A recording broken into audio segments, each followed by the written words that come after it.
शहरात फिरून लिंबू आणि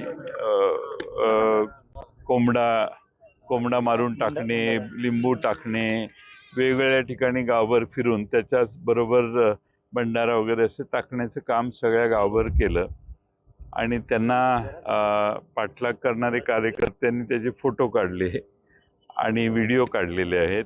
एव्हिडन्स इनफ प्रॉपर आहे.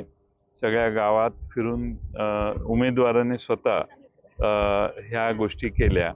हे एव्हिडन्सेस आहेत, त्याचे क्लिप्स आहेत आणि आम्ही काल तक्रार दाखल केलेली आहे.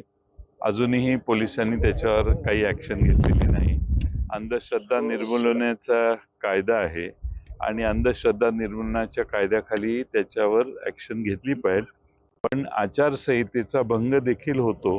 कारण रात्री 10 नंतर असं गावात फिरणं, एकटं फिरणं आणि अशा गोष्टी करणं हे सगळे आचारसंहितेचा भंग आहे.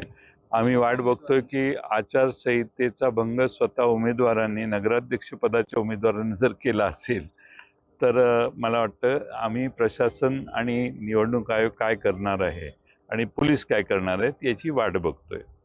दरम्यानच्या काळामध्ये जे आकडेवारी प्रसिद्ध झाली, जी व्हॉट्सअपच्या वेगळ्या ग्रुप्समध्ये फिरायला लागली, त्या आकडेवारीत 1300 मताचा एक बूथ आहे, तिथे 4000 मतं दाखवण्यात आली किंवा 3000 मतं दाखवली. बूथवर काही 1700 किंवा 1500 मतं आहेत.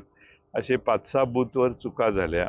जेवढं मतदान झालेलं आहे, काल आमच्याकडे जे फॉर्म देण्यात आले प्रत्येक बूथवरचे, त्यापेक्षा कितीतरी अधिक मतदान हे निवडणूक आयोगाच्या कडून बाहेर आलं वेबसाईटवर